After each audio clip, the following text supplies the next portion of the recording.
Hello. आज हम 2025 फरवरी माह के करंट अफेयर का डिस्कशन करेंगे। ठीक है, इसमें हमने 100 प्लस क्वेश्चन का कलेक्शन दिया है। ठीक है, जिसका पूर्ण डिटेल आपको मिलेगा। इसके साथ साथ आप याद रखिए, आप अन्य भी आप वीडियो देख सकते हैं जिसमें हम रेलवे के क्वेश्चन और एसएससी क्वेश्चन का कलेक्शन डाले हैं। इसके साथ आप सी टेट के क्वेश्चन को भी आप देख सकते हैं। ठीक है, तो आइए हम शुरुआत करते हैं पहला क्वेश्चन से। पहला क्वेश्चन है, केंद्र शासित प्रदेश से दिल्ली के नई सीएम के रूप में किसने शपथ लिया है? ठीक है, देखिए दिल्ली में तुरंत ही चुनाव हुआ है, जिसमें 8 फरवरी को चुनाव रिजल्ट की घोषणा की गई है, जिसमें बीजेपी को प्रचंड बहुमत मिला है। बीजेपी को 48 सीट और आम आदमी पार्टी जो पिछले 10 साल से शासन में थी उसको 22 सीट मिला है। तो बीजेपी की जीत हुई है, जिसमें रेखा गुप्ता बीजेपी के लीडर को नेता चुना गया और मुख्यमंत्री के रूप में नामित किया गया। अब दिल्ली के सीएम के बारे में जानते हैं कि दिल्ली के सीएम कौन कौन थे और ये कैमे मुख्यमंत्री है।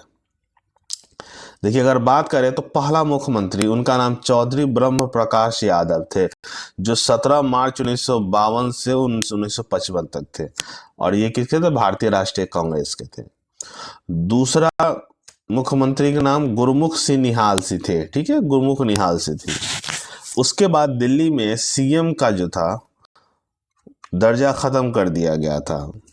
ठीक है, दिल्ली को राज्य का दर्जा 1993 में मिला था, और उस समय भारतीय जनता पार्टी की जीत हुई थी, जिसमें मुख्यमंत्री बने थे मदन लाल खुराना। ठीक है, उसके बाद से मुख्यमंत्री बनते आए हैं। अभी जो बने हैं रेखा गुप्ता, ये दिल्ली के 9वें मुख्यमंत्री है बीजेपी से। कौन है? दिल्ली के 9वें मुख्यमंत्री है। ठीक है, चलिए आपसे ये पूछा जाएगा कि दिल्ली के पहले मुख्यमंत्री कौन है, तो चौधरी ब्रह्म प्रकाश यादव। ठीक है, चौधरी ब्रह्म प्रकाश यादव। हाल ही में किस भारतीय राज्य में राष्ट्रपति शासन लगाया गया है?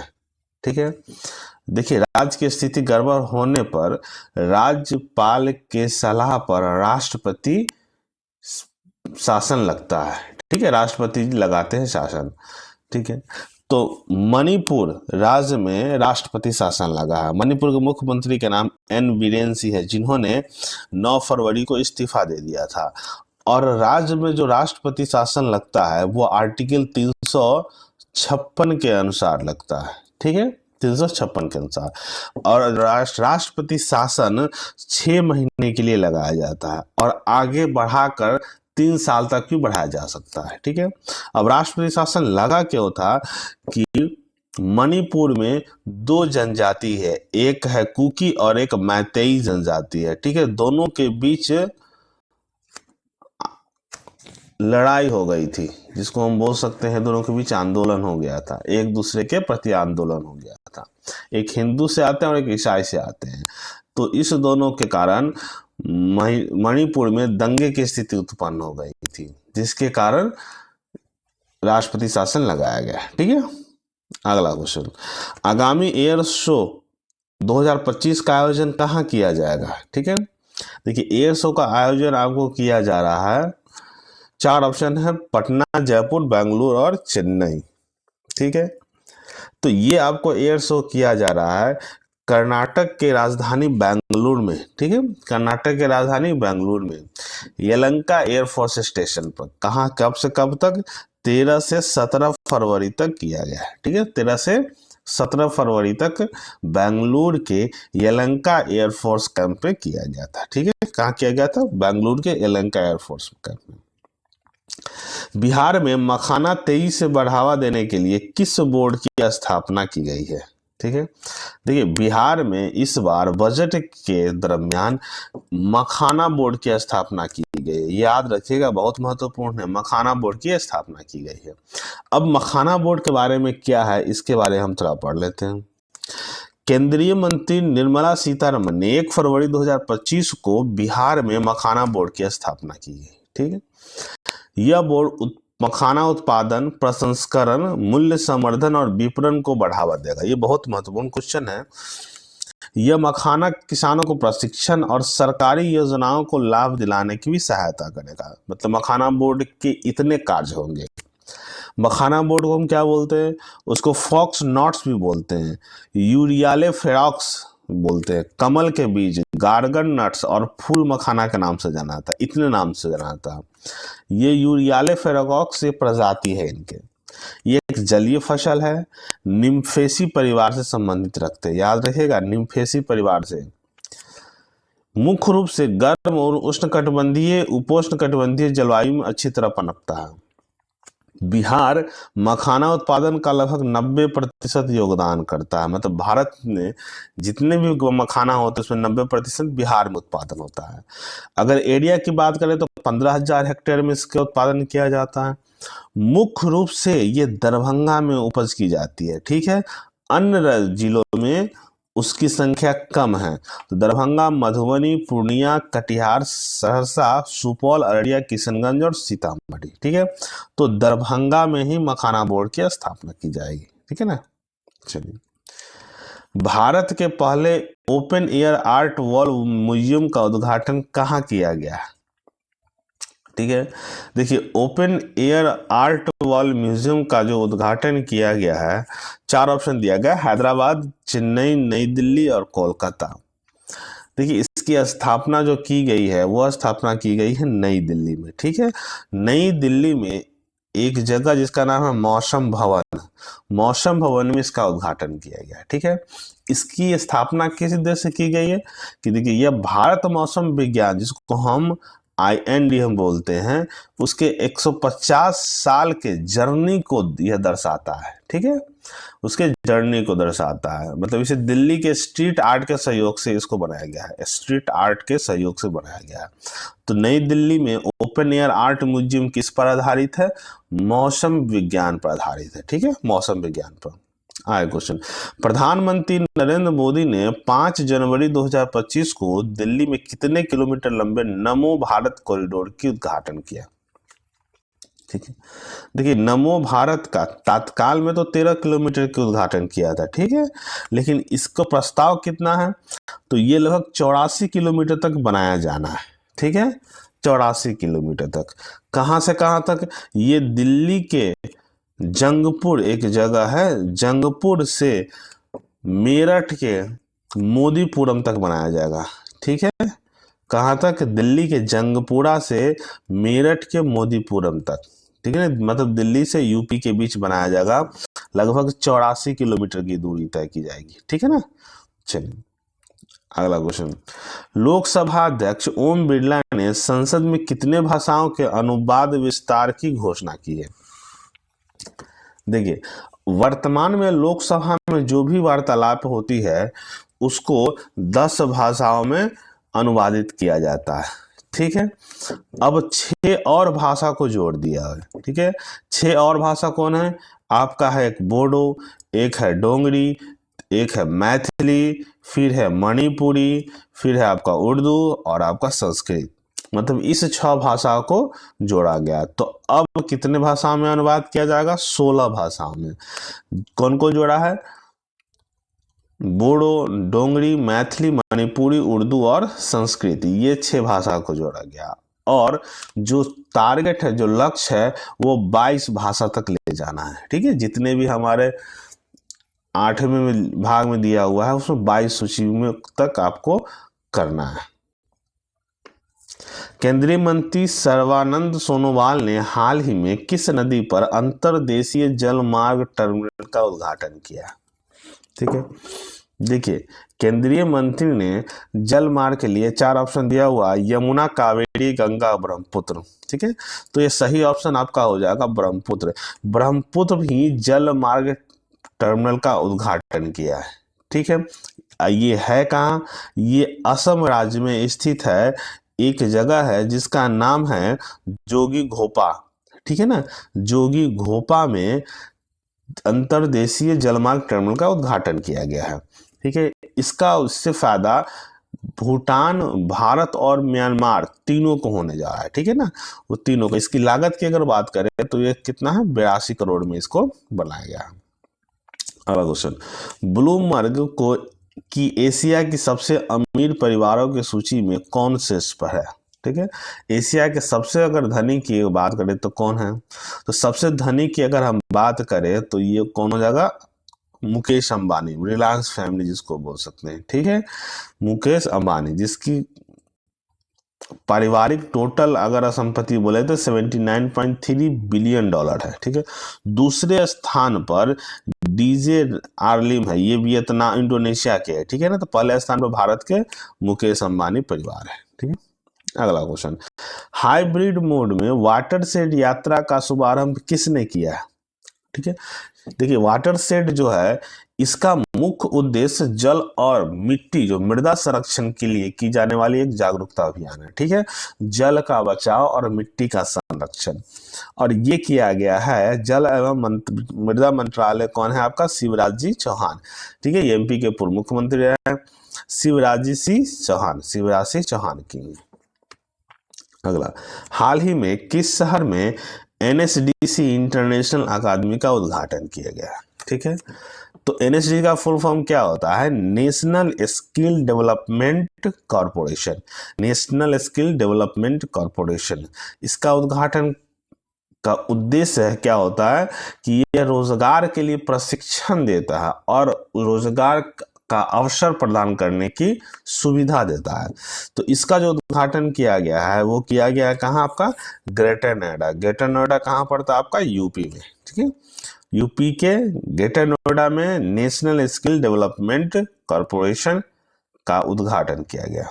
अगला क्वेश्चन, हाल ही में किस देश में तमिल कवि और दार्शनिक तिरुवल्लुवर के प्रतिमा का अनावरण किया गया, ठीक है। ये देश से बाहर की बात है। देखिए तो ये आप देख रहे हैं कि मूर्ति को अनावरण किया गया है, ये किया गया है कहाँ आपका, फिलीपींस में। फिलीपींस की राजधानी मनीला है, ठीक है। तो फिलीपींस में इसका उद्घाटन किया गया है।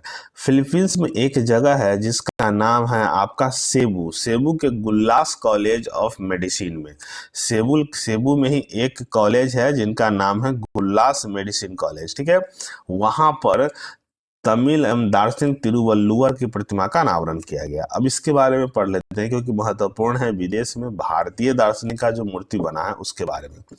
देखिए यह एक तमिल कवि थे जिसके फिलीपींस के सेबू शहर में बनाया गया, ये महत्वपूर्ण है। यह मूर्ति भारत और फिलीपींस के राजनयिक संबंध के 75वीं वर्षगांठ पर 16 फरवरी 2025 को अनावरण किया गया था। अब इस मूर्ति के बारे में पढ़ते हैं कि यह मूर्ति आधार से मिलाकर 133 फुट ऊंचा है। अब 133 फुट ही क्यों, क्योंकि तिरुवल्लुवर के 133 अध्यायों को दर्शाती है, ठीक है।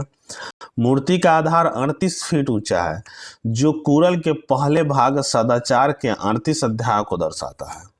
मूर्ति की ऊंचाई 95 फुट है जो कुरल के दूसरे तीसरे भाग धन और प्रेम को दर्शाता है। मूर्ति के दाहिने हाथ में 3 उंगलियों का आकाश की तरफ इशारा कुरल के 3 सर्गों को दर्शाता है। तिरुवल्लुवर एक प्रसिद्ध तमिल कवि दार्शनिक थे। उन्होंने तिरुकुल नामक क्लासिक तमिल ग्रंथ भी लिखा था, ठीक है।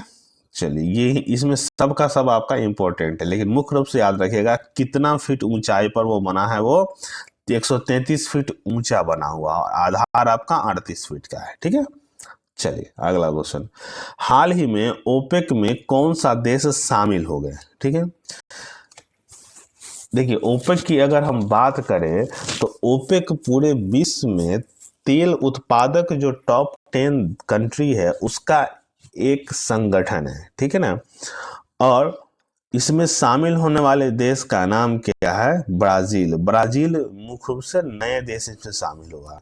अगर ओपेक के हेड क्वार्टर की बात करें तो इसका हेड क्वार्टर कहाँ है, वियना, ठीक है ना, ऑस्ट्रिया की राजधानी वियना। अब ओपेक के बारे में पढ़ लेते हैं। ओपेक एक अंतर सरकारी संगठन है। इसकी स्थापना कब हुई थी, 1960 में हुई थी।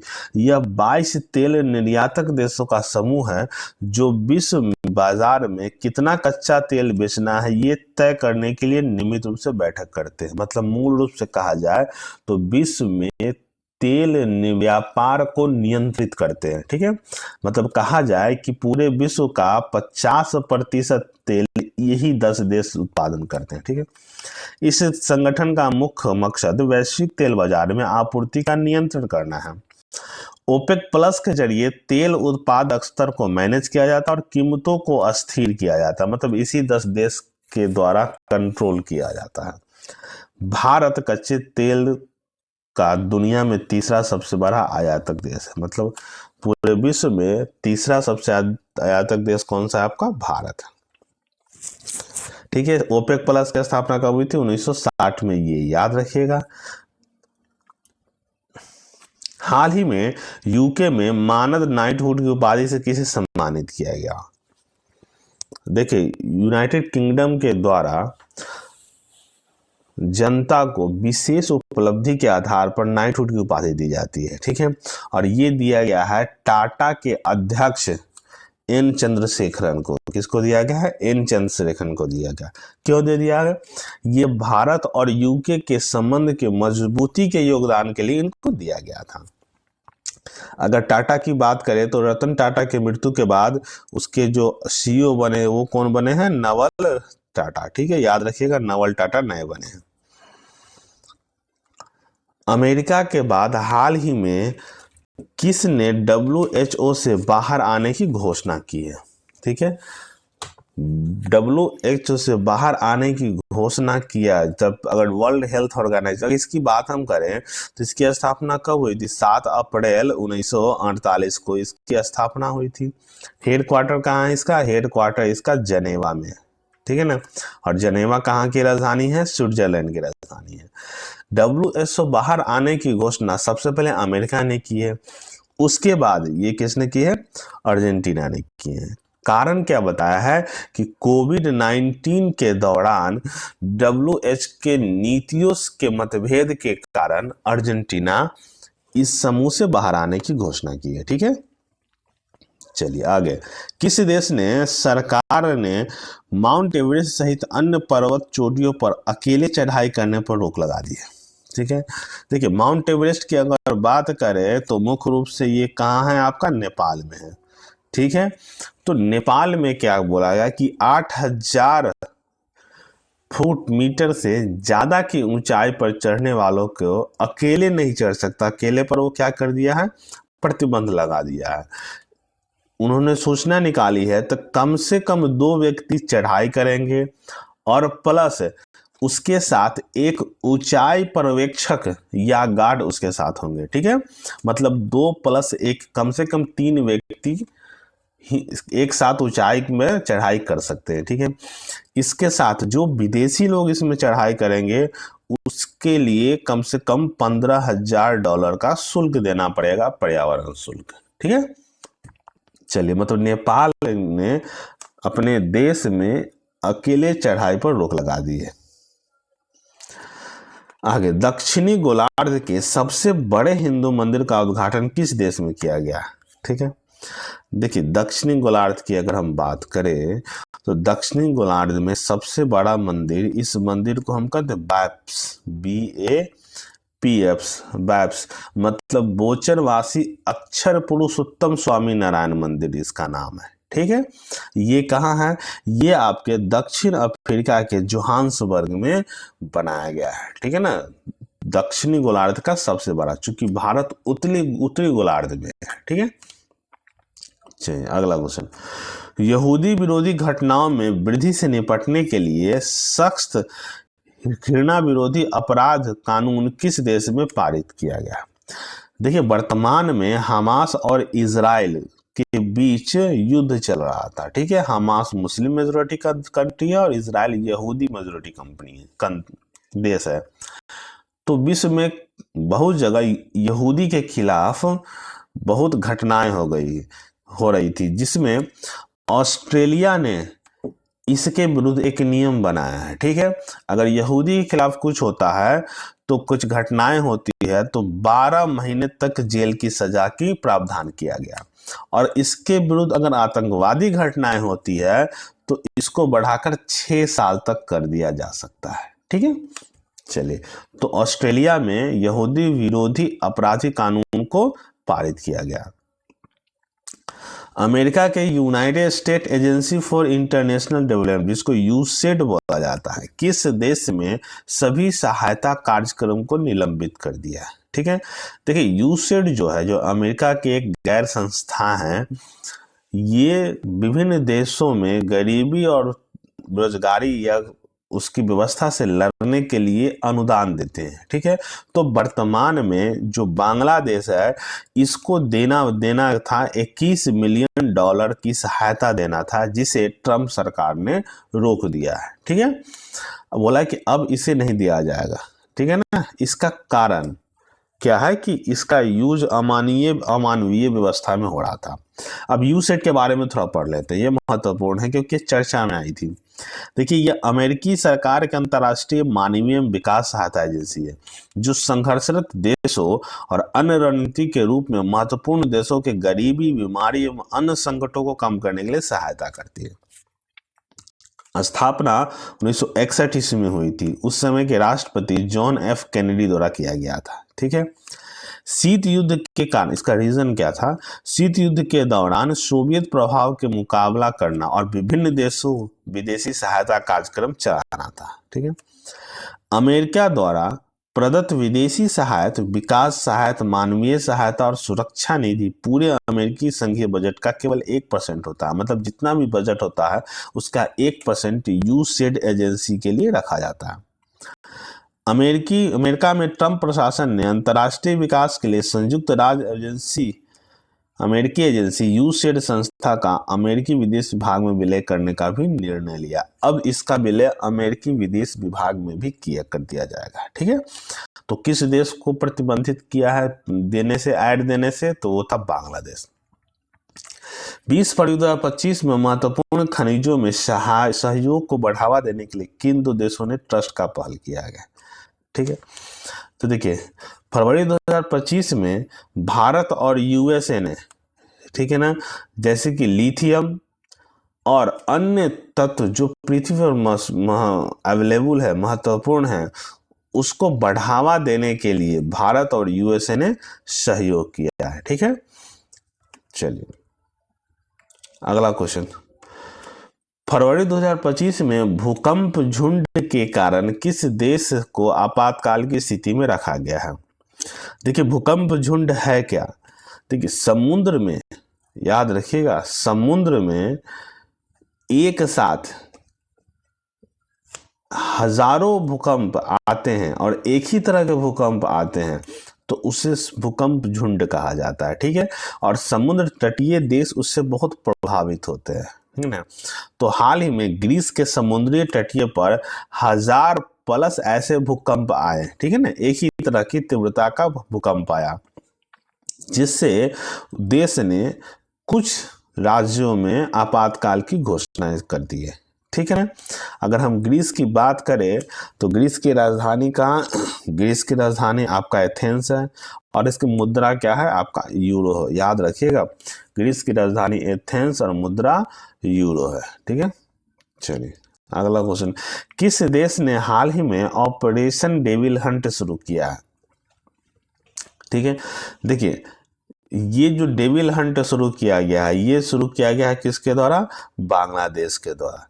ठीक है ना, बांग्लादेश में 6 महीने पहले तख्ता पलट होने के बाद यूनुस सरकार की गठन की गई। ये अंतरिम सरकार है, ये चुनी सरकार नहीं है, अंतरिम सरकार यूनुस सरकार का गठन किया गया था। तो यूनुस सरकार ने बांग्लादेश में अस्थिर करने वाले तत्वों को जेल में बंद कर रही है, तब उसे सजा दे रही है। इसी को नाम दिया गया है ऑपरेशन डेविल हंट। क्या दिया गया? Operation devil Hunt. ठीक है, दुनिया का दूसरा सबसे बड़ा मोबाइल निर्यात निर्माता देश कौन बन गया है? देखिए अगर पहले पोजीशन पर बात करें तो पहला पोजीशन पर कौन? चीन है। दूसरा पर जापान था, अब दूसरा पोजीशन किसको मिला है? भारत को मिला है। ठीक है, भारत को मिला है। ठीक है ना, चलिए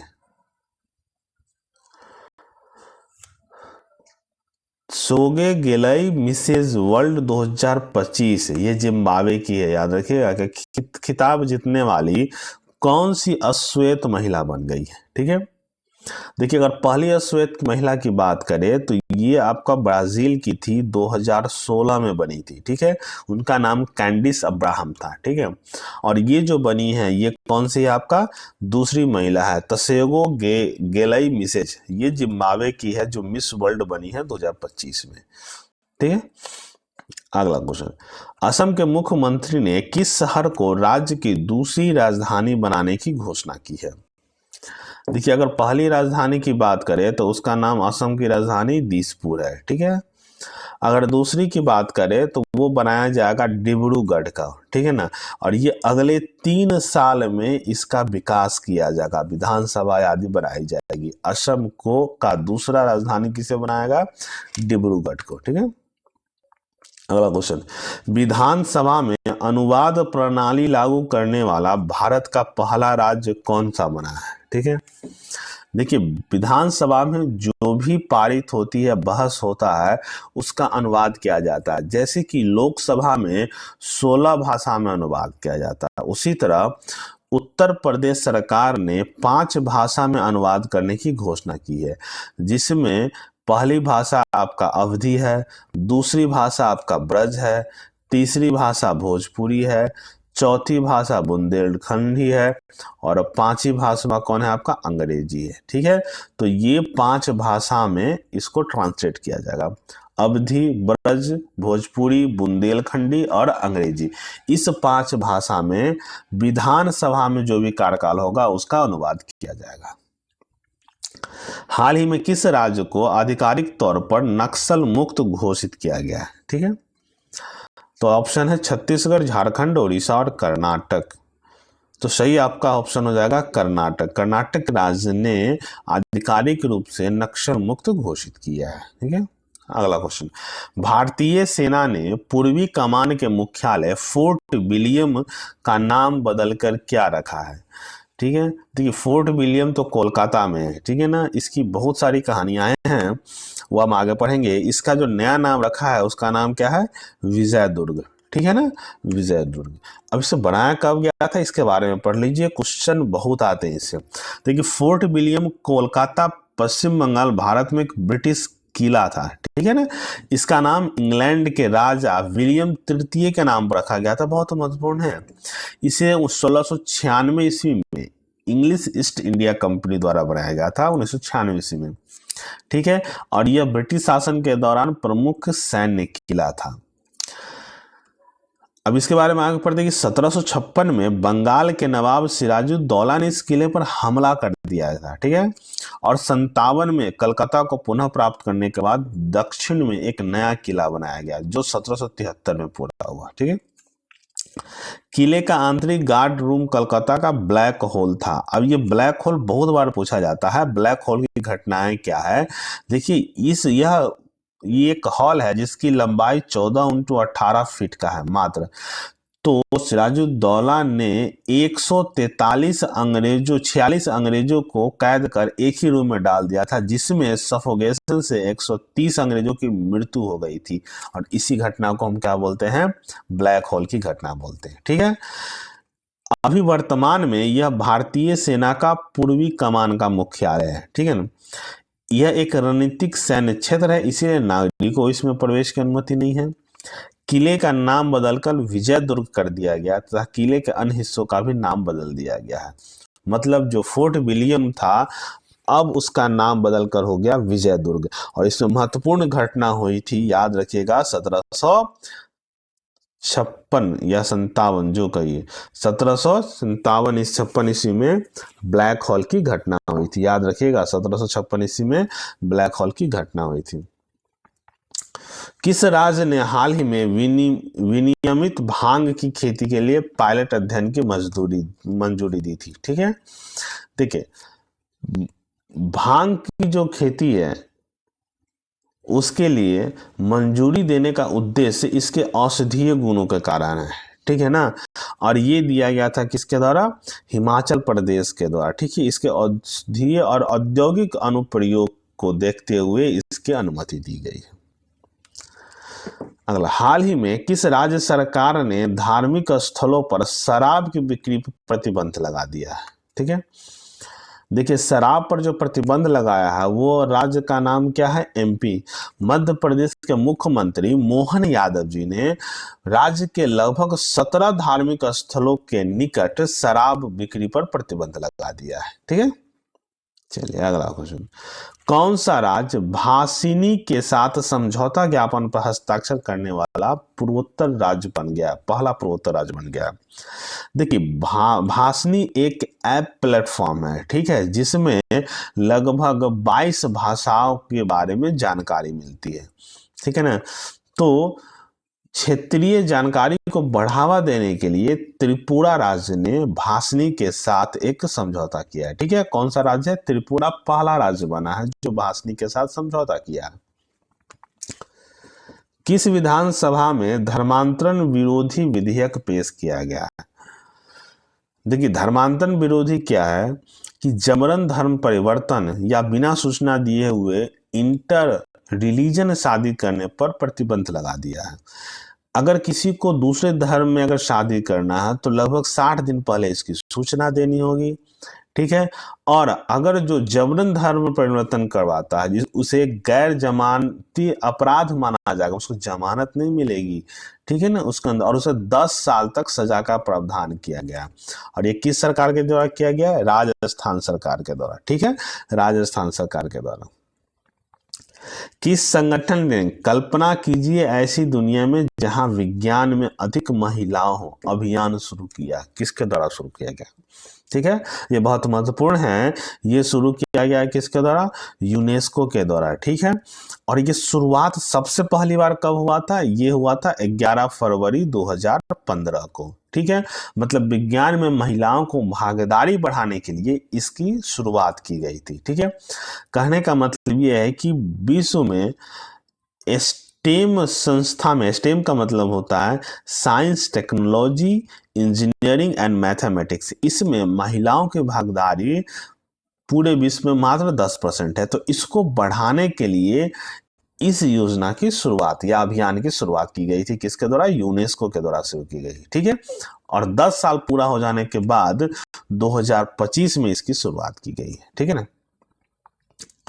किस राज्य सरकार ने नोदी बंधन योजना शुरू किया गया? ठीक है ना, नोदी बंधन योजना। ठीक है, देखिए ये जो शुरू किया गया, नोदी बंधन का मतलब होता है नदी को एक दूसरे से जोड़ना। ठीक है ना, मतलब नदी क्षेत्रों के विकसित और नदी बहाव को रोकने के लिए इसकी योजना की शुरुआत की गई है। ठीक है, अव्यवस्थित रोकने के लिए। तो ये किया गया है पश्चिम बंगाल सरकार के द्वारा। ठीक है, किसके द्वारा? पश्चिम बंगाल के सरकार के द्वारा। नदी को आर्द्र भूमि से जोड़ना, उसका विकास करना, इसके अंतर्गत ये सब सुविधाएं आई हैं। अगला क्वेश्चन, भारतीय भाषा पुस्तक योजना का प्राथमिक उद्देश्य क्या है? ठीक है, देखिए ये भारतीय भाषा पुस्तक योजना जो केंद्र सरकार के द्वारा चलाई गई है, जिसमें भारत के प्रमुख भाषाओं के बारे में जानकारी दिया गया है। ठीक है, तो इसका मुख्य उद्देश्य क्या है कि भारतीय भाषाओं में डिजिटल पाठ्य पुस्तकें उपलब्ध करना। ठीक है, जो भी चीज हमें चाहिए वो डिजिटल रूप से वहां अवेलेबल होंगे। किस मंत्रालय ने शताब्दी बेहतर स्वास्थ्य के लिए नामक अभियान की शुरुआत की है? ठीक है ना, देखिए शताब्दी बेहतर स्वास्थ्य का मुख्य उद्देश्य पहले क्या है उसके पहले देखते हैं। देखिए इसका उद्देश्य जो औषधीय पौधे हैं उसको बढ़ावा देना। जैसे कि यहाँ पर आपको चर्चा दिया गया है आंवला का पेड़, मोरिंगा जिसको हम सहजन हम बोलते हैं, गिलोय जो आपके शरीर के लिए अच्छा होता है, और अश्वगंधा। ठीक है ना, ये 4 मुख्य रूप से इसका वर्णन किया गया है और ये शुरुआत किया गया किसके द्वारा? आयुष मंत्रालय के द्वारा। ठीक है ना, ये 4 है आंवला, मोरिंगा, गिलोय और अश्वगंधा। किस राज्य सरकार ने विकासशील गांव योजना की शुरुआत की है? ठीक है, देखिए विकासशील गांव की योजना की शुरुआत आपको किया गया है, यहाँ आप देख सकते हैं मुख्यमंत्री का नाम है मोहन चरण मांझी और ये कहाँ के है? उड़ीसा। बीजेपी सरकार में उड़ीसा के मुख्यमंत्री है। ठीक है, इनका लक्ष्य है लगभग राज्य के 60,000 गांवों के विकास करना, मॉडर्नाइजेशन करना। ठीक है ना, और इसकी बजट बताया गया है कितना? 5,000 करोड़। तो विकासशील गांव योजना कहाँ शुरुआत किया गया है? उड़ीसा में। भारत किस देश के साथ संयुक्त सैन्य अभ्यास धर्म गार्जियन का 6ठा संस्करण आयोजित किया गया? ठीक है, देखिए धर्म गार्जियन जो है इसका आयोजन किया गया है भारत और जापान के बीच। किसके बीच? भारत और जापान के बीच। इसे 29 फरवरी से शुरुआत कर 9 मार्च तक चलेगा। कहाँ? जापान का एक द्वीप है जिसका नाम है फुंजी द्वीप। तो फुंजी द्वीप पर भारत और जापान का 6ठा संस्करण संयुक्त सैन्य अभ्यास होगा धर्म गार्जियन। अगला अभ्यास साइक्लोन 2025 भारत और किस देश के बीच आयोजित किया गया है? देखिए ये जो आयोजन किया गया है ये 11वां आयोजन है, ठीक है ना। ये कौन सा है? 11वां आयोजन है। और ये किसके किसके बीच किया गया? भारत और मिस्र के बीच। किसके द्वारा किया गया है? भारत और मिस्र के बीच साइक्लोन अभ्यास किया गया। फरवरी 2025 में भारतीय सेना और भारतीय वायुसेना द्वारा आयोजित संयुक्त हवाई अभ्यास का नाम क्या है? देखिए अगर भारतीय सेना की बात करें तो इनके चीफ का नाम क्या है? उपेंद्र द्विवेदी। और भारतीय वायुसेना जो हमारे हैं उनका नाम है अमरप्रीत सिंह। तो भारतीय सेना और वायुसेना के बीच एक अभ्यास हुआ जिसका नाम है विंग्स रेंडर्स। क्या नाम है? विंग्स रेंडर्स है, ठीक है ना। और ये पूर्वी कमांड में इसका अभ्यास किया गया, भारत के पूर्वी कमांड में, ठीक है। भारत किस देश के साथ सैन्य अभ्यास एक्वेरिन आयोजित करता है? ठीक है, तो एक्वेरिन जो आयोजित करा ये भारत का 13वां अभ्यास एक्वेरिन अभ्यास था। और ये भारत और किसके बीच? मालदीव के बीच, ठीक है ना। और ये कहाँ आयोजित हो गया? मालदीव के मफिलाफूसी में। क्या नाम है? मफिलाफूसी में। मालदीव के मफिलाफूसी में इसका आयोजन किया गया, ठीक है ना। हाल ही में खबर में रहा स्ट्राइकर क्या है? ठीक है ना। देखिए स्ट्राइकर क्या है, तो स्ट्राइकर के बारे में जान लीजिए। ये एक स्ट्राइकर का पार्ट है, ठीक है ना। इसे खरीदा जा रहा है यूएसए से, ठीक है ना। यूएसए में इसमें 1980 में इसको शामिल किया गया था। और भारत सरकार ये 8 पहिया वाहन खरीद रहा है भारतीय सेना के लिए। और ये किस में शामिल होगा? पैदल सेना लड़ाकू वाहन के तरह पैदल सेना में इसको शामिल किया जाएगा, ठीक है ना। अगर इसकी बात करें इसका रेंज है 483 किलोमीटर, ठीक है। और इसका स्पीड 100 किलोमीटर प्रति घंटा का स्पीड से इसका। कहाँ पर अंतर्राष्ट्रीय डेजर्ट फेस्टिवल 2024 का आयोजन किया गया? ठीक है ना, डेजर्ट फेस्टिवल 2024 का। तो देखिए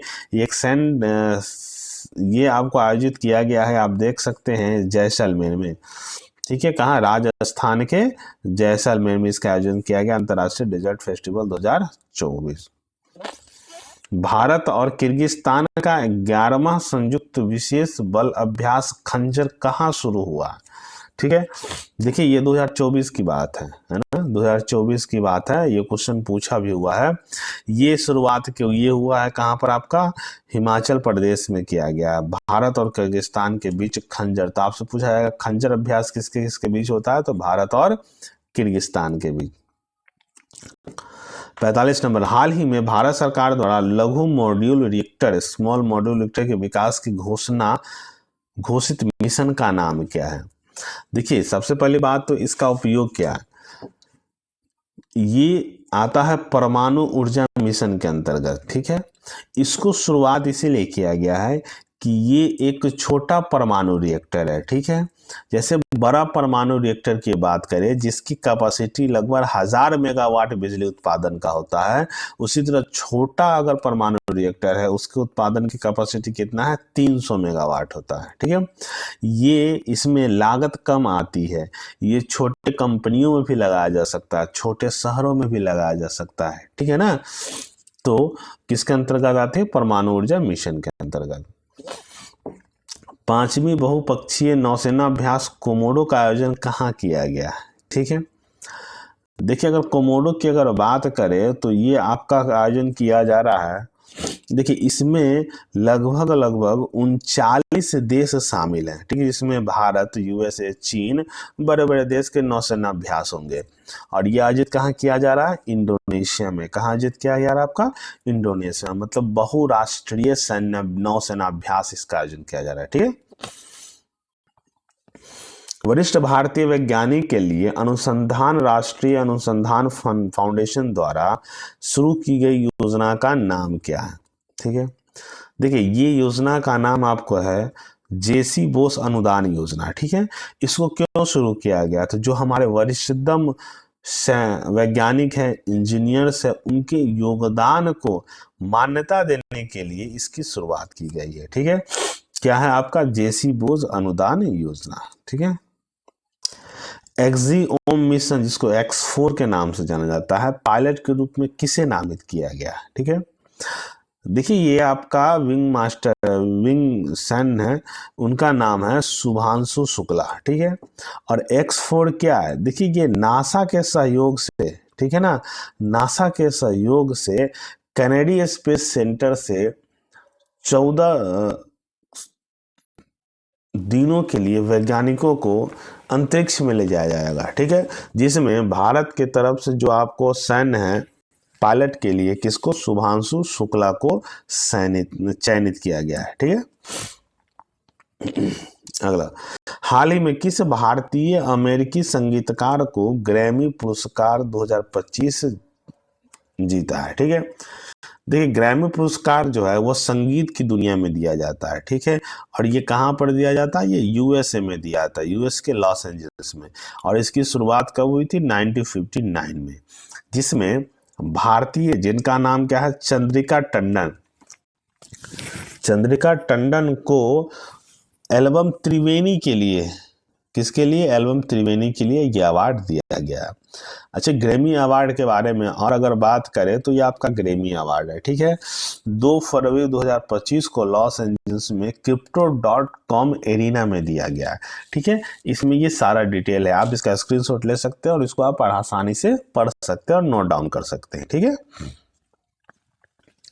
आगे, लापता लेडीज जो किस पुरस्कार समारोह में सर्वश्रेष्ठ अंतर्राष्ट्रीय फिल्म के जरिए शॉर्ट लिस्ट किया गया है? ठीक है, देखिए लापता लेडीज है, जिनके अगर डायरेक्टर की अगर बात करें तो उनका नाम क्या है? किरण राव। किरण राव के द्वारा यह डायरेक्ट किया गया है लापता लेडीज, और इसको जापान अकादमी फिल्म पुरस्कार के अंतर्गत शॉर्ट लिस्ट किया गया है। ठीक है, किसके द्वारा? जापान अकादमी फिल्म पुरस्कार के अंतर्गत। ठीक है, हाल ही में महाराजा हरि सिंह पुरस्कार से किसे सम्मानित किया गया? देखिए महाराजा हरि सिंह जम्मू कश्मीर के अंतिम राजा थे और शिक्षा के क्षेत्र और उसके विकास के लिए मनोज सिन्हा को यह अवार्ड दिया गया। ठीक है, मनोज सिन्हा जी जम्मू कश्मीर के उपराज्यपाल है। भारतीय क्रिकेट कंट्रोल बोर्ड बीसीसीआई द्वारा किस पूर्व क्रिकेटर को लाइफ टाइम अचीवमेंट पुरस्कार से सम्मानित किया गया? देखिए लाइफ टाइम अचीवमेंट से पुरस्कार सम्मानित किया गया है भारतीय दिग्गज और भारत रत्न विजेता, इनको बोल सकते हैं, सचिन तेंदुलकर को। आईसीसी के चेयर बीसीसीआई के द्वारा दिया गया, और ये कौन दे रहे हैं? आईसीसी के चेयरमैन जय शाह। ठीक है, जय शाह इनको प्रोवाइड कर रहे हैं। डोगरी भाषा श्रेणी में साहित्य अकादमी पुरस्कार 2024 से मरणोपरांत किसे सम्मानित किया गया? ठीक है, मरणोपरांत सम्मानित किया गया, इसलिए बहुत महत्वपूर्ण है। देखिए ये सम्मानित किया गया है चमन अरोड़ा जी को। ठीक है, किसको? चमन अरोड़ा जी। उनका एक कृति थी जिनका नाम है इकहोर अश्वस्थामा। क्या नाम है? इकहोर अश्वस्थामा के लिए इनको सम्मानित किया गया चमन अरोड़ा को। हाल ही में कौन सा डिजिटल प्लेटफॉर्म लॉन्च किया गया है सेबी के द्वारा? ठीक है, सेबी के द्वारा कौन सा डिजिटल प्लेटफॉर्म लॉन्च किया गया? देखिए ये लॉन्च किया गया है, नाम है क्या? मित्रा। मित्रा नाम है डिजिटल प्लेटफॉर्म का। ठीक है, इसका उद्देश्य क्या है? देखिए जो ऐसे व्यक्ति जो निवेशक के रूप में पैसे को इन्वेस्ट कर चुके हैं और उसे भूल चुके हैं, वैसे अकाउंट को पता लगाना है। ठीक है, और उससे फिर से शुरुआत करना है या उसे प्रोवाइड कराना है। ठीक है ना, उस व्यक्ति को। तो मित्र नाम क्या है? मित्रा। आरबीआई द्वारा हाल ही में की गई कटौती के बाद नई रेपो रेट दर क्या है? देखिए ये टोटल आपका जो रेट है उसके बारे में बताया है। तो नए रेपो रेट आपका क्या है? 6.25 25 यहाँ देख सकते हैं, पहले 6.5 था जो घटकर 6.25 है। ठीक है, MSF की बात करें तो उसमें भी 6.5 से घटकर 6.5 कर दिया गया है। SDF को भी 6.25 से घटकर 6% कर दिया। इसको आप स्क्रीनशॉट ले सकते हैं। और ये कब अनाउंस किया गया था? 7 फरवरी 2025 को। ठीक है, 2025 में नए कर शासन के अनुसार कर मुक्त आय की सीमा कितनी है? देखिए, पहले टैक्स जो 8 लाख पर लिया जाता था, अब उसे बढ़ाकर कर दिया है कितना? 12 लाख। आप इसको देख सकते हैं नया कर व्यवस्था में 0 से 12 लाख तक कोई टैक्स नहीं दिया जाएगा, 12 से 16 लाख तक 15%, 16 से 20 तक 20% और 20 लाख से 24 लाख तक 25%। उसके ऊपर जाएंगे तो 30% आपको दिया जाएगा। ठीक है, तो नो टैक्स कितना होगा आपका? 12 लाख पर। कौन सा बैंक क्लोरी 5 के NCRP एकीकरण समाधान को लागू करने वाला पहला बैंक बन गया है? NCRP का फुल फॉर्म क्या होता है? National cyber crime reporting portal है, national cyber crime reporting portal. ठीक है, इसको लागू करने वाला पहला बैंक बना है पंजाब नेशनल बैंक। कौन सा बैंक बना है? Punjab national bank. ठीक है, मतलब इसको बनाया गया है, इसको इसीलिए बनाया गया है कि जो भी क्राइम होता है, जैसे कि फ्रॉड जिसको हम बोलते हैं, पैसे निकल जाना या कुछ पैसे कट जाना, इस सब के शिकायत के लिए इसको बनाया गया है। विश्व बैंक लॉजिस्टिक प्रदर्शन सूचकांक में भारत का स्थान क्या है? देखिए, लॉजिस्टिक का मतलब ये होता है कि जो व्यापार के संबंध में भारत क्या विकास कर रहा है उसके बारे में। ठीक है, जैसे कि मान लीजिए बंदरगाह की क्षमता का विस्तार, उसका परिचालन कैसे होता है, उसकी दक्षता में कितना विकास हो रहा है, हरित परियोजना उसके अंतर्गत कितने आ रहे हैं, पर्यटकों को कितना बढ़ावा दे रहा है, ये सारी इसके अंतर्गत आते हैं। ठीक है, तो भारत का इसमें कौन सा स्थान है? 38वां स्थान है। ठीक है,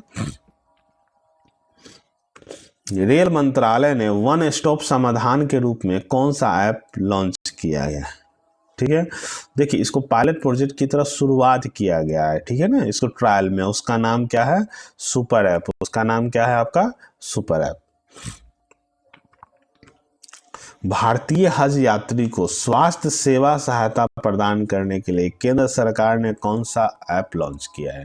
देखिए, भारत से मक्का मदीने जाने वाले जो जियारत के लिए जाते हैं, उसके लिए भारत ने हज सुविधा ऐप की शुरुआत की है। ठीक है, इसके अंतर्गत जो भी तीर्थयात्री होंगे उसकी सहायता और चिकित्सा संबंधी सेवा प्रदान की जाएगी। ठीक है, किस राज्य सरकार ने सम्मान संजीवनी ऐप की शुरुआत की है? ठीक है, देखिए इसकी शुरुआत किया गया है, आप देख सकते हैं, हरियाणा सरकार के द्वारा। ठीक है, इसका मुख्य रूप से क्या काम है? ये राष्ट्रीय बालिका दिवस के अवसर पर इसकी शुरुआत किया गया। ठीक है, जिसके अंतर्गत इन्होंने बताया कि 10 से 45 वर्ष तक के महिला और बच्चों को मुफ्त सैनिटरी पैड दिया जाएगा। डिलीवरी सुनिश्चित कराने के लिए इसको सुविधा दी जाएगी। ठीक है, डिलीवरी सुविधा के लिए सुनिश्चित किया जाएगा। ठीक है ना, तो किसके द्वारा? हरियाणा के द्वारा, हरियाणा सरकार के द्वारा शुरू किया गया। किस संस्थान ने तकनीकी गड़बड़ियों को रिपोर्टिंग करने के लिए iSpot पोर्टल लॉन्च किया गया? ठीक है, देखिए iSpot का फुल फॉर्म होता है integrated SEBI portal for technology. ठीक है, integrated SEBI portal for technology, और ये शुरुआत किसके द्वारा किया गया है? ये आपको सेबी के द्वारा किया गया है। ठीक है, भारतीय प्रतिभूति और विनिमय बोर्ड के द्वारा। ठीक है ना। अच्छा, इसका मुख्य लक्ष्य क्या है? इसका लक्ष्य क्या है कि इसके डाटा की गुणवत्ता को सुधार करना और पिछली जो गड़बड़ी है उसको ट्रैक करना और उसको दूर करना। ठीक है ना, उसके असुविधाओं को दूर करना। अब खेल से संबंधित क्वेश्चन देखिए कि आईसीसी महिला अंडर 19 T20 विश्व कप का खिताब किसने जीता है? देखिए, पहले तो ये खिताब, ये जो प्रतियोगिता हो रही थी वो हो रही थी मलेशिया के कोलालमपुर में। ठीक है, और भारत ने लगातार दूसरी बार इसे जीता, अंडर 19 वर्ल्ड कप। ठीक है, अगर आपसे बात करें कि जो ये जीते हैं उनके कप्तान का नाम क्या था, तो उनके कप्तान का नाम है निक्की प्रसाद। क्या नाम है? निक्की प्रसाद। ठीक है, ग्रामीण क्रिकेट लीग शुरू करने वाला भारत का पहला राज्य कौन बना है? ठीक है, देखिए ग्रामीण स्तर पर इसको बढ़ावा देने के लिए क्रिकेट का जो ग्रामीण क्रिकेट लीग है उसका शुरुआत करने वाला कौन सा राज्य है आपका? बिहार। बिहार सरकार ने इसकी घोषणा की है कि ग्रामीण स्तर पर क्रिकेट लीग शुरू किया जाएगा खेल को बढ़ावा देने के लिए। ठीक है, महिला हॉकी इंडिया लीग 2025, देखिए महिला हॉकी इंडिया लीग 2025 का खिताब किस टीम ने जीता है? देखिए हॉकी इंडिया लीग के साथ साथ महिला हॉकी इंडिया लीग की भी शुरुआत की गई थी। ठीक है, और इसको जीतने वाले कौन थे? ये ओडिशा वॉरियर्स। ठीक है ना, ओडिशा वॉरियर्स ने इस कप को जीता है। इसने सुरमा हॉकी क्लब को हराया है। ठीक है, सुरमा हॉकी क्लब को हराकर ये जीता है। 2025 चेन्नई ओपन टेनिस पुरुष एकल खिताब किसने जीता है? ठीक है, देखिए हर साल होने वाले इस प्रतियोगिता में जीतने वाले हैं का नाम है किरियन जैक्वेट। क्या नाम है? किरियन जैक्वेट। और ये कहाँ के हैं? ये फ्रांस के हैं। ठीक है ना, ये फ्रांस के हैं जो 2025 चेन्नई ओपन टेनिस खिताब जीता है। विश्व के नंबर 1 टेनिस खिलाड़ी जैनिक सिनर को वाडा ने कितने महीने के लिए निलंबित किया है? ठीक है, देखिए ये इटली के है। ठीक है, यानिक सिनर, जिसको जैनिक सिनर या यानिक सिनर कहिए, इसको 3 महीने 90 दिन के लिए इसको प्रतिबंधित किया गया है। ठीक है, अब वाडा की अगर हम बात करें तो हम पढ़ लेते हैं वाडा के बारे में। इसे 1999 ईस्वी में अंतर्राष्ट्रीय स्वतंत्र एजेंसी के रूप में स्थापित किया गया था। मतलब वाडा की स्थापना कब हुई थी? 1999 में। मुख्यालय कहाँ है? मॉन्ट्रियल कनाडा में। याद रखिएगा, महत्वपूर्ण है, मॉन्ट्रियल कनाडा में। इसकी प्रमुख गतिविधियों में वैज्ञानिक अनुसंधान, शिक्षा, एंटी डोपिंग क्षमताओं का विकास करना और विश्व एंटी डोपिंग संहिता की निगरानी करना। मतलब वैसे खिलाड़ी जो प्रतिबंधित दवाई का प्रयोग कर खेल में भाग लेते हैं उसे सजा हफ्ता करना। ठीक है, चलिए ऑस्ट्रेलिया ओपन 2025 का टाइटल किस खिलाड़ी ने जीता है? देखिए फिर से है, उसको जीता है किसके द्वारा? यानिक सिनर के द्वारा। और ये कहाँ के है? ये इटली के है। ये कहाँ के है? इटली के है। ठीक है, इसके साथ साथ आप इसको याद रख सकते हैं, ये 4 मेजर टूर्नामेंट है जो हमने आपको एक साथ दे दिया है, इसको आप याद रख सकते हैं। ठीक है, ऑस्ट्रेलिया, फ्रेंच विंबलडन और यूएस ओपन 2023 को लेकर। ठीक है, चलिए इसको आप लगे इसको याद रखें। ओलंपिक ई स्पोर्ट्स 2027 कहाँ आयोजित किए जाएंगे? ठीक है, देखिए ओलंपिक जो खेल है, अब ई स्पोर्ट्स मतलब कि जैसे वीडियो गेम्स आदि के एक ओलंपिक खेल का आयोजन किया जाएगा। ठीक है, और वो किया जाएगा रियाद, अरब के रियाद में। कहाँ किया जाएगा? अरब जो देश है उसके रियाद में इसका आयोजन 2027 में किया जाएगा। ठीक है, जिसको आप देख सकते हैं ओपनिंग। इसके प्रचार कहाँ कहाँ किया जा रहा है, कैसे किया जा रहा है? 9वें एशियाई शीतकालीन खेल का आयोजन कौन देश, मेजबानी देश कौन है? ठीक है, तो देखिए 9वें शीतकालीन जो खेल है उसका मेजबानी देश का नाम क्या है आपका? चीन। चीन के हार्बिन में, क्या कौन सा जगह है? चीन के हार्बिन में इसका आयोजन किया जा रहा है। चीन के हार्बिन में। अगर भारत की अगर बात करें तो भारत में सबसे बड़ा दल इस बार 59 खिलाड़ी प्लस 29 अधिकारी, टोटल 88 लोगों का दल वहां पर भाग लेने के लिए गए हैं। ठीक है ना, आगे। हाल ही में राष्ट्रीय स्नूकर चैंपियनशिप का खिताब किसने जीता है? ठीक है, देखिए स्नूकर खिताब की अगर बात करें तो वो आपको जीता है किसने? भारत के पंकज आडवाणी ने। किसने जीता है आपका? भारत के पंकज आडवाणी ने जीता है। ठीक है, किसने जीता है? भारत के पंकज आडवाणी ने जीता है। भारत के किस ग्रैंड मास्टर ने 9th जौहर अंतर्राष्ट्रीय ओपन टूर्नामेंट जीता? ठीक है, ये शतरंज के दुनिया में है। ठीक है ना, तो ये आपको जीता है तमिलनाडु के इनियस पन्नीर सेल्वम ने। किसके द्वारा? इनियस पन्नीर सेल्वम जी के द्वारा जीता गया है। ठीक है, आईसीसी के साल के सर्वश्रेष्ठ महिला एक दिवसीय क्रिकेट खिलाड़ी कौन चुनी गई है? ठीक है। देखिए ये आपको चुनी गया है 2024-25 के लिए, ये चुना गया है भारत के स्मृति मंधाना। कौन है आपका? स्मृति मंधाना जी को चुना गया है। ठीक है। प्रतिष्ठित सर गारफील्ड सोबर्स ट्रॉफी किस भारतीय खिलाड़ी को सम्मानित किया गया है? ठीक है, तो ये आपको है भारत के जसप्रीत बुमराह। कौन सा है? भारत के जसप्रीत बुमराह जी को सर गारफील्ड ट्रॉफी से सम्मानित किया गया। ICC emerging men's cricket of the year का अवार्ड किसे दिया गया है? ठीक है, मेंस क्रिकेटर का अवार्ड तो ये आपको दिया गया है श्रीलंका के कमिंदु मेंडिस। क्या नाम है? कमिंदु मेंडिस को दिया गया है। ठीक है, इसने पहले 8 टेस्ट में 8 अर्धशतक लगाए हैं। ठीक है, और ये विश्व के पहले खिलाड़ी है जो लगातार 8 टेस्ट में 8 अर्धशतक लगाए हैं। ठीक है। T20 क्रिकेट में बिना आउट हुए सर्वाधिक रन बनाने का रिकॉर्ड किस खिलाड़ी के नाम है? बिना आउट हुए, नॉन आउट। ठीक है, तो ये आपको दिया गया है किसका? तो भारत के तिलक वर्मा, और इसका स्कोर क्या था? ध्यान रखिएगा, 47 बॉल पर 120 रन। ठीक है, 47 बॉल पर 120 run. ICC women's cricket of the year, याद रखिए, जो पहले भी स्मृति मंधाना पढ़े हैं वो वनडे के लिए है। ICC cricket of the year 2024 के रूप में किसे नामित किया गया है? ठीक है, और वो किस देश से है? तो देखिए अगर देश की अगर बात करें तो वो आपको न्यूजीलैंड से है, और अगर खिलाड़ी की बात करें तो उनका नाम है अमेलिया केर। क्या नाम है? अमेलिया केर, और ये न्यूजीलैंड की पहली खिलाड़ी है जिसको ICC women's cricket of the year चुना गया है। ठीक है, चलिए। अंतर्राष्ट्रीय क्रिकेट में 600 विकेट लेने वाले 5वें भारतीय गेंदबाज कौन बने?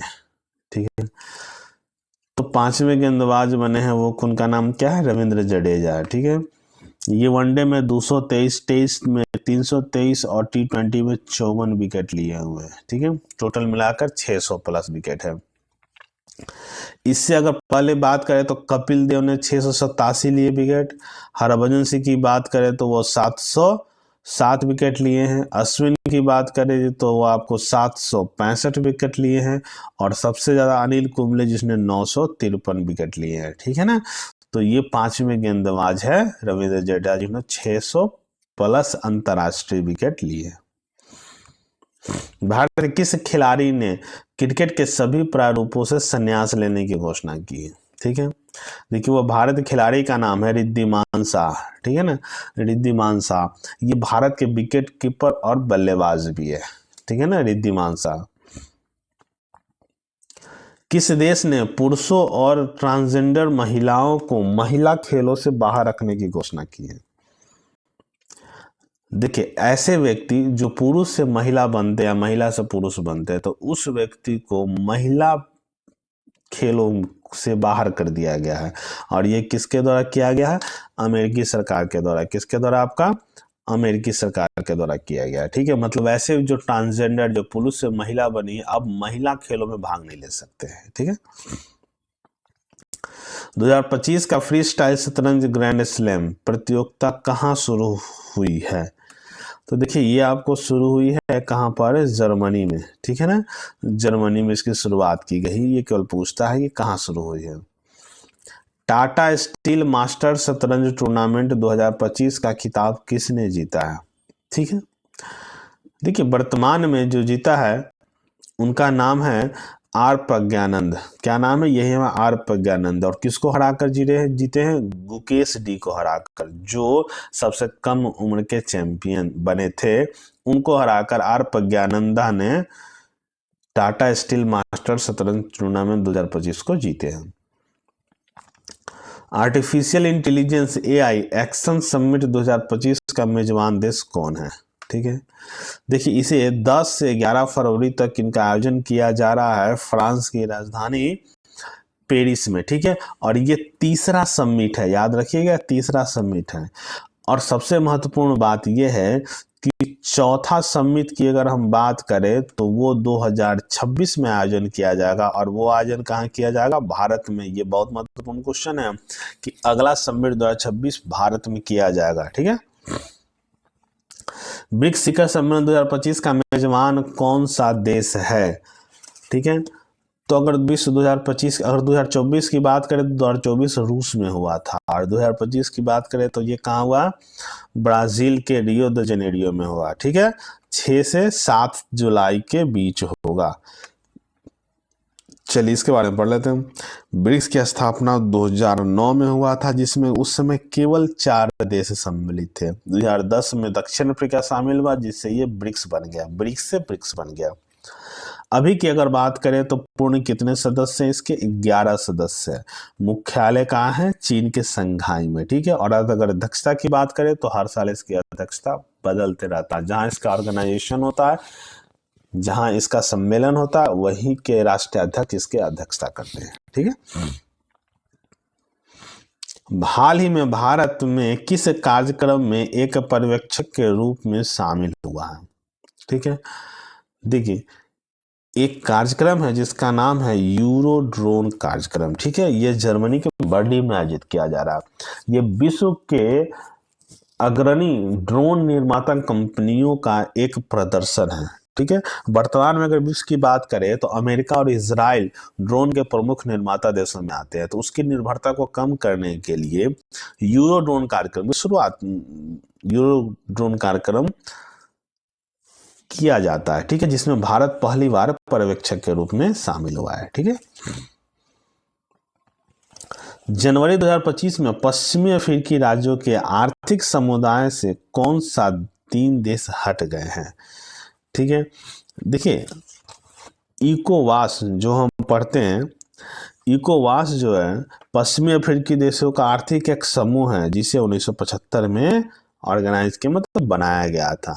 ठीक है ना, तो और 3 देश माली, बुर्किना फासो और नाइजर, यह देश इससे अलग हो गया। तो वर्तमान में इसके सदस्यों की संख्या कितनी है? 12 है। पहले इसके 15 हुआ करते थे, अब 12 है। ठीक है, 1975 में बनाया गया था। 3 देश माली, बुर्किना फासो और नाइजर, 3 देश इससे अलग हो गए। विश्व सरकार शिखर सम्मेलन 2025 का मेजबान देश कौन है? ठीक है, देखिए विश्व शिखर सम्मेलन 2025 का मेजबान देश है दुबई, यूएई। ठीक है, यूएई में इसका आयोजन किया जा रहा। अगर इसका स्थापना की बात करें तो इसकी स्थापना 2023-13 में किया गया था। ठीक है, और इसे किसने किया था? दुबई के शेखों के द्वारा इसकी स्थापना की गई थी। ठीक है ना, अभी वर्तमान में इसका 12वां सम्मेलन हो रहा है। ठीक है, कहाँ? 10 फरवरी से 13 फरवरी के बीच इसका आयोजन हो जाएगा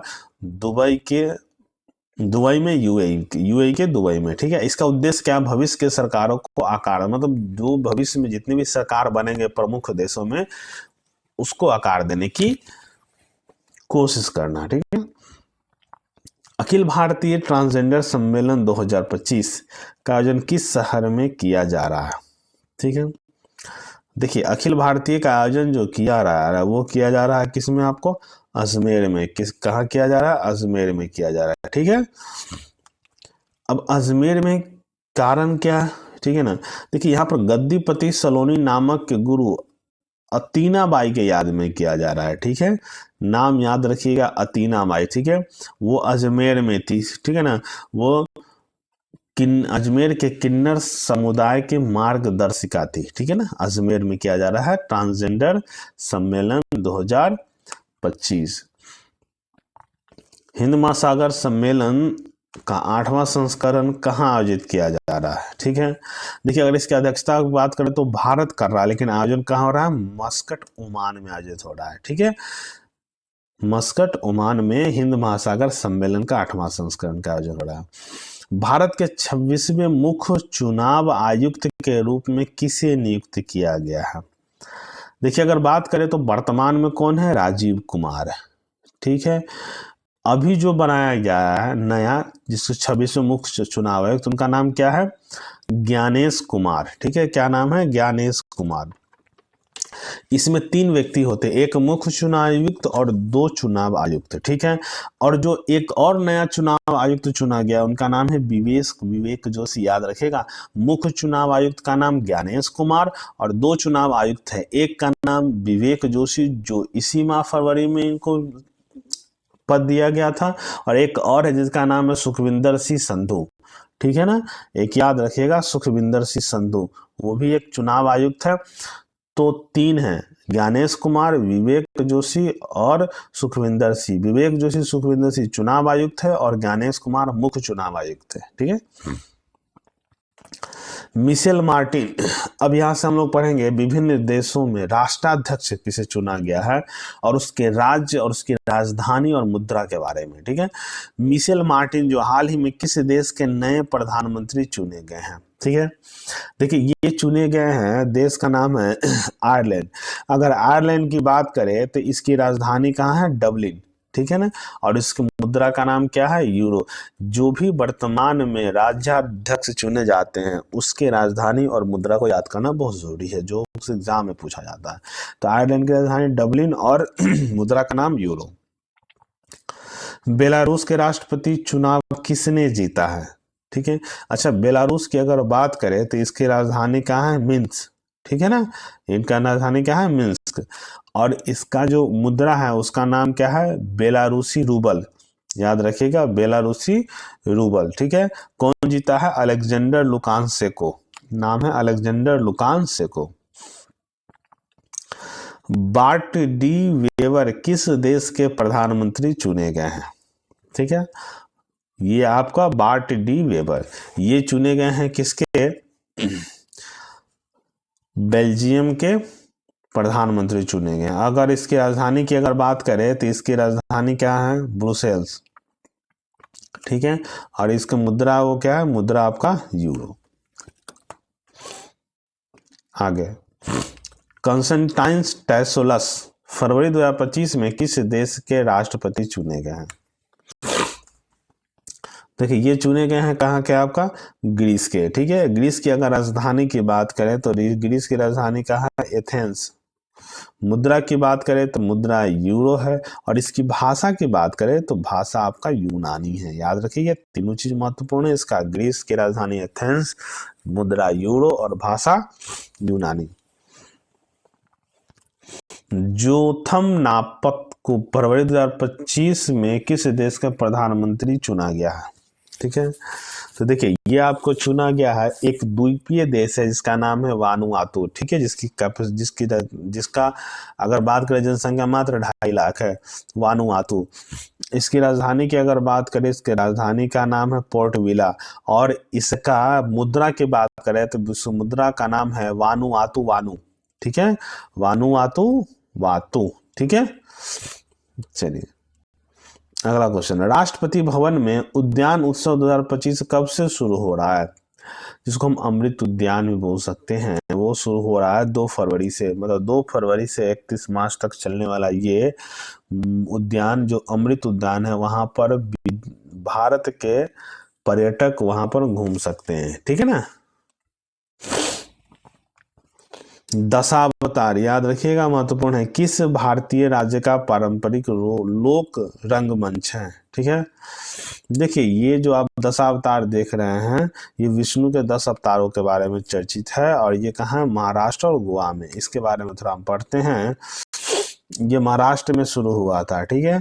दशावतार पारंपरिक नाट्य शैली, इसका इतिहास 800 साल पुराना है। ये भगवान विष्णु के 10 अवतारों को प्रतिनिधित्व करता है, जिसमें मत्स्य, कूर्म, वराह, नरसिंह, वामन, परशुराम, रामकृष्ण, बुद्ध और कल्कि के बारे में, ठीक है। इसका जो वेशभूषा क्या होता है, ये चमकीले मेकअप और वेशभूषा का उपयोग करते हैं, ठीक है। साथ में पैड, हारमोनियम, तबला और झांझ भी बजाते हैं। मुख्य रूप से महाराष्ट्र के दक्षिण कोण क्षेत्र, सिंधु दुर्ग जिले और गोवा के उत्तरी क्षेत्र में लोकप्रिय है। याद रखिएगा महाराष्ट्र और गोवा में दशावतार नृत्य लोक नृत्य का प्रचलन है। लेजिम किस राज्य का पारंपरिक लोक नृत्य है, या देख सकते हैं लेजिम, ठीक है। तो लेजिम आपका है किसके, आपका महाराष्ट्र का, महाराष्ट्र का पारंपरिक लोक नृत्य है। इसके बारे में हम थोड़ा पढ़ते हैं। लेजिम महाराष्ट्र का पारंपरिक लोक नृत्य है जिसे लकड़ी की छड़ी के साथ झनझनाती झांझ के साथ दिया जाता है। ये आप देख सकते हैं जो पकड़ी है, ये एक नृत्य और कठोर शारीरिक अभ्यास दोनों है, जिसे अक्सर 2-4 या मंडलियों के रूप में किया जाता है, ग्रुप में भी ये किया जा सकता है। नृत्य ढोल और ढोलकी के साथ होता है, जिसमें हवा या तार वाले वाद्य यंत्र नहीं होते हैं। लेजिम का इस्तेमाल पारंपरिक रूप से सभी लोक नृत्यों में किया जाता है, लेकिन अब इसे मुख्य रूप से गणेश जुलूसों में देखा जाता है। ठीक है, मतलब मुख्य त्योहार में ही इसका आयोजन किया जाता है। नगोबा जतरा महोत्सव हाल ही में किस राज्य में मनाया जाता है? ये सब महत्वपूर्ण क्वेश्चन आपका, और जो तत्काल में वर्क हो रहा, मतलब जो आयोजन हो रहा है उसके बारे में हम चर्चा करते हैं। देखिए, नगोबा जतरा, देखिए ये आयोजन किया जाता है कहाँ? तेलंगाना में। ठीक है, तेलंगाना में किया जाता है। इसके बारे में थोड़ा सा पढ़ लेते हैं। नगोबा जतरा गोंड जनजाति के मेषराम कबीले का 8 दिवसीय त्योहार है। याद रखिए, गोंड जनजाति के मेषराम कबीले का। ठीक है, यह तेलंगाना के आदिलाबाद जिले के केसलापुर गांव में मनाया जाता है। यह मुख्यतः तेलंगाना राज्य का है। यह भारत में समक्का सरलम्मा जतरा के बाद दूसरा सबसे बड़ा आदिवासी त्योहार है। ठीक है, महाराष्ट्र, छत्तीसगढ़, उड़ीसा, कर्नाटक, झारखंड और मध्य प्रदेश के आदिवासी लोग भी इसमें भाग लेते हैं। ठीक है, मतलब 5-6 राज्य के लोग इसमें भाग लेते हैं। इसका मुख्य देवता है नागोबा सिडिशेक, जिसको हम कोबरा बोलते हैं, सांप। उसका अनुष्ठानों में गोदावरी नदी से पवित्र जल को लाना, भेंटिंग समारोह शामिल होना, नई दुल्हनों को कबीले से मिलवाया जाता है। ठीक है, गोंड जनजाति के नर्तकों द्वारा किया जाने वाला गुडाकी नृत्य एक प्रमुख आकर्षक है। ठीक है, चलिए,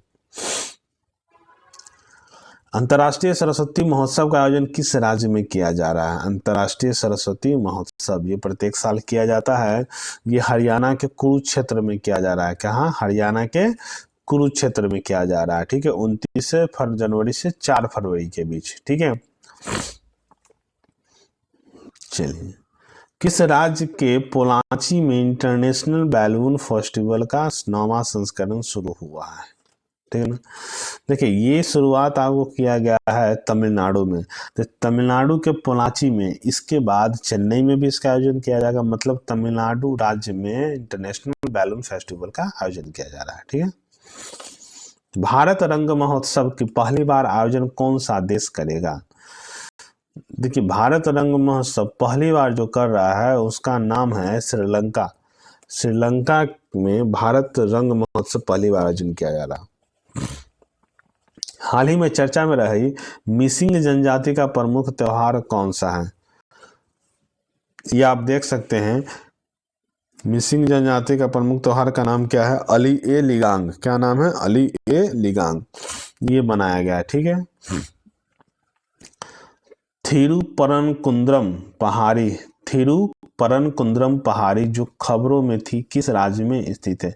देखिए, ये पहाड़ी इसलिए खबरों में थी, यहाँ पर कुछ सांप्रदायिक मतभेद हो गया है। ठीक है ना, और ये सांप्रदायिक मतभेद आपको कहाँ हुआ है? तमिलनाडु में। ठीक है ना, अब इसका क्या है मतभेद, इसको थोड़ा समझते हैं। थिरुवन पहाड़ी तमिलनाडु के मदुरई जिले में। कहाँ पर? मदुरई जिले में। इसका ऐतिहासिक धार्मिक महत्व है। इसमें चट्टानों को काटकर बनाया गया तिरुपनकुंद्रम मंदिर है। ठीक है, जिसे 8वीं शताब्दी में पांड्यों के द्वारा बनाया गया था। यह योद्धा देवी कोर्रावई के पुत्र भगवान मुरुगा की 6 मंदिरों में से एक है। अब पूछा जाएगा कि कौन से भगवान का यहाँ पर मूर्ति है, तो भगवान मुरुगा की मूर्ति है। इसके साथ साथ देखिए, पहाड़ी पर मदुरई के पुराने सल्तनत सुल्तान सिकंदर शाह का एक मकबरा है, जिसको मुस्लिम मंदिर के नाम से भी जाना जाता है। इसके साथ साथ जैन गुफाएं भी है यहाँ पर। यहाँ पर बहुत सारे धार्मिक विविधताएं हैं, जिसे कारण यहाँ पर सांप्रदायिक तनाव शुरू हो गया था, जिससे कारण ये चर्चा में रहा था। अजमेर स्थित किंग एडवर्ड मेमोरियल भवन का नया नाम क्या है? ठीक है, देखिए इसका नया नाम जो आपको दिया गया है उसका है महर्षि दयानंद विश्रांत गृह। क्या नाम दिया गया है? महर्षि दयानंद विश्रांत गृह। इसके बारे में थोड़ा सा हम पढ़ लेते हैं। किंग एडवर्ड मेमोरियल भवन जो है राजस्थान के अजमेर जिला में स्थित है। इसका नाम बदलकर महर्षि दयानंद विश्राम गृह कर दिया गया। इसका जो निर्माण हुआ था वो भवन यात्रियों को ठहरने के लिए हुआ था। इसे 1912-1913 में बनाया गया था। एक ब्रिटिश अंग्रेज के द्वारा बनाया गया था। ठीक है ना,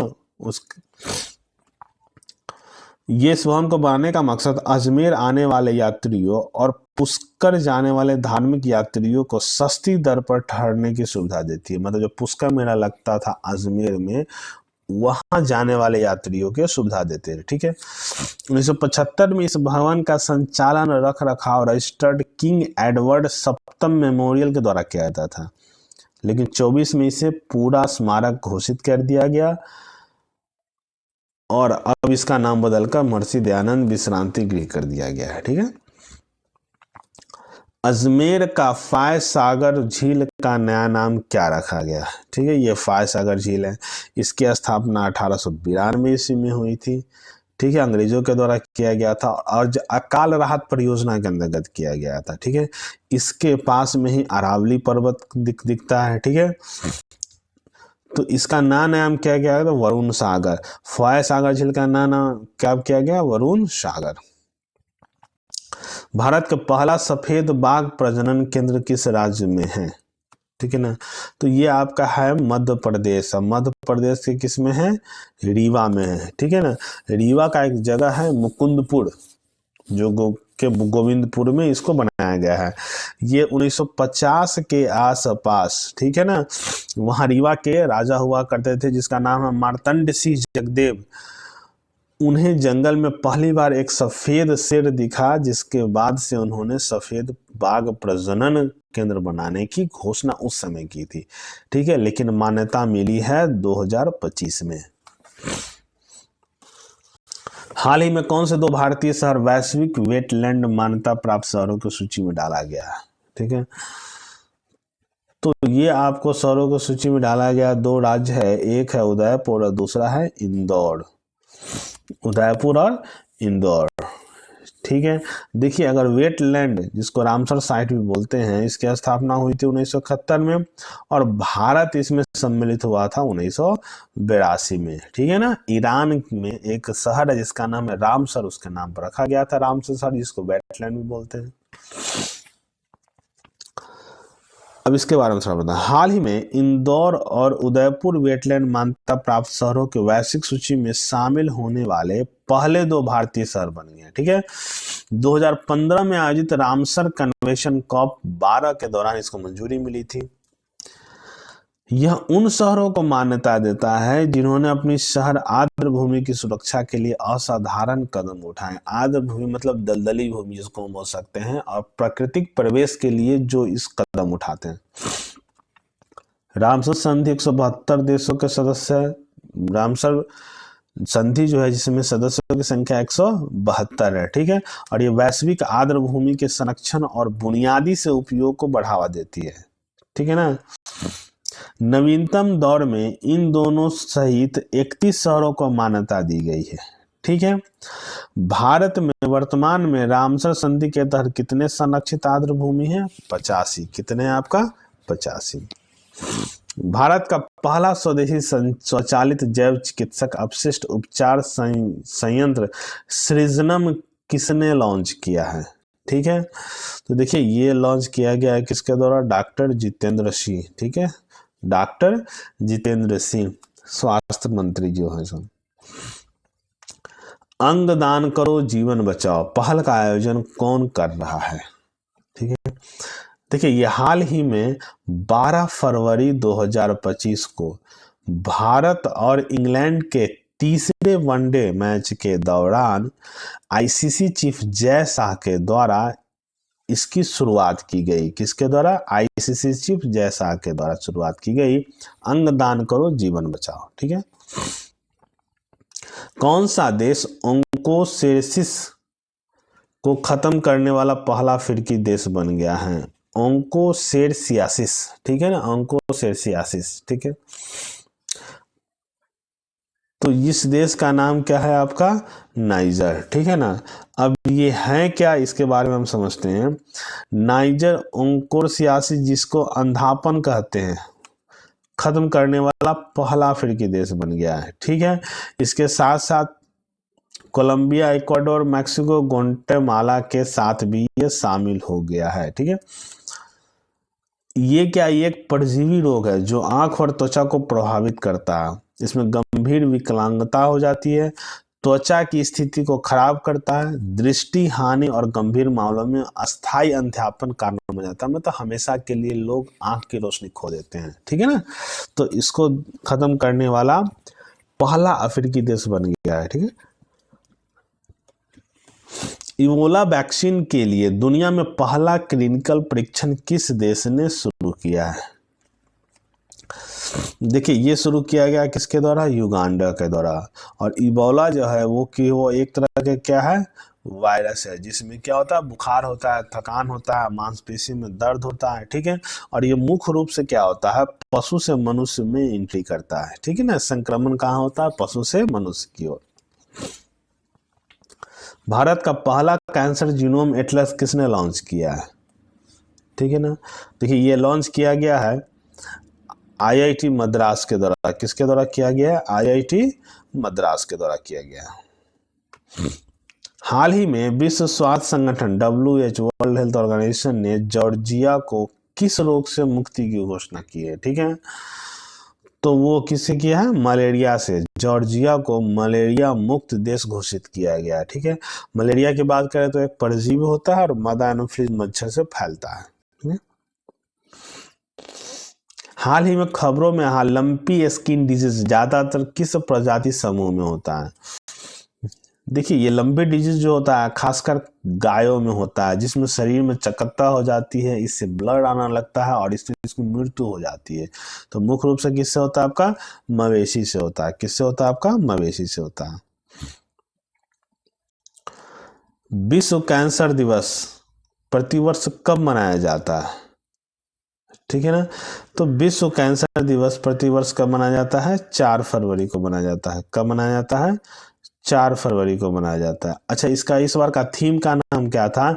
यूनाइटेड बाय यूनिक, ठीक है, यूनाइटेड बाय यूनिक। हाल ही में किस तारीख को विश्व कुष्ठ रोग दिवस मनाया गया? ठीक है ना। तो ये मनाया जाता है किस पर? आपको 30 जनवरी को। कब मनाया जाता है? 30 जनवरी को। विश्व आर्द्र भूमि दिवस हर वर्ष किस दिन मनाया जाता है? ये बहुत महत्वपूर्ण है, क्वेश्चन पूछा जाता है। तो ये कब मनाया जाता है? आपको 2 फरवरी को। 2 फरवरी को ऑप्शन बी होगा। अब इसके बारे में थोड़ा जान लेते हैं। विश्व वेटलैंड दिवस हर साल कब मनाया जाता है? 2 फरवरी को, ठीक है। भारत ने 2 फरवरी को 4 नए रामसर स्थल को जोड़े थे, मतलब पहले था 85, अब 4 जोड़ दिए तो कितना हो गया टोटल? 89। कौन जोड़ गया है? तमिलनाडु के सक्करकोटई थेरथल पक्षी अभ्यारण्य, सिक्किम के खेचोपलरी वेटलैंड और झारखंड में उधवा झील शामिल किया गया है, ठीक है। अच्छा, सिक्किम और झारखंड का ये पहला रामसर साइट है। टोटल कितना हो जाएगा? 89। अब यहाँ पर देखिए एक चीज महत्वपूर्ण आपको बताएं, एक यूनेस्को में रेलवे के 4 साइट को शामिल किया गया है, जो पहले भी शामिल किया गया था। दार्जिलिंग, याद रखिएगा ये क्वेश्चन पूछा है हाल के एग्जाम में। दार्जिलिंग हिमालय रेलवे, नीलगिरी हिमालय रेलवे, कालका शिमला रेलवे और छत्रपति शिवाजी महाराज टर्मिनल मुंबई, ये 4 रेलवे जो है यूनेस्को साइट में शामिल है भारत के, ठीक है ना। और चूंकि ये एनटीपीसी का एग्जाम इस बार होने वाला है तो ये बहुत महत्वपूर्ण है, ठीक है। चलिए अगला क्वेश्चन आपको, प्रतिवर्ष किस तारीख को भारत में राष्ट्रीय मतदाता दिवस मनाया जाता है? तो प्रतिवर्ष मनाया जाता है कहाँ पर? आपको 25 जनवरी को प्रत्येक वर्ष मतदाता दिवस मनाया जाता है, ठीक है। तो दोस्तों अगर आपको पसंद आए तो इस वीडियो को लाइक कीजिएगा, शेयर कीजिएगा और कमेंट्स भी कीजिएगा। इसके साथ साथ आपको एनटीपीसी का भी सेट इसमें डाला गया है, ठीक है, रेलवे का भी, और सीटेट जो आगामी आने वाले हैं उसके क्वेश्चन को भी डाला गया है। तो उसको आप पढ़िएगा, शेयर कीजिएगा, लाइक कीजिएगा, कमेंट कीजिएगा। धन्यवाद।